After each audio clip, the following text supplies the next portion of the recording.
அந்த அறிவிப்போல் அன்ப தருவாளே சின்ன அறிவிப்பும் இன்று சுடுவாளே நீயும் தும்மிடி ஆயுசு நூறாக என் உயிர் உன்னோட பத்திர சொத்தாக என் பார்வை உன்னோடு உன் பொம்மை கண்ணோடு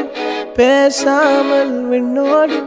நாம் மிதந்து போவோம் காதாரா அடியானாலும் நான் தாங்க மாறோடு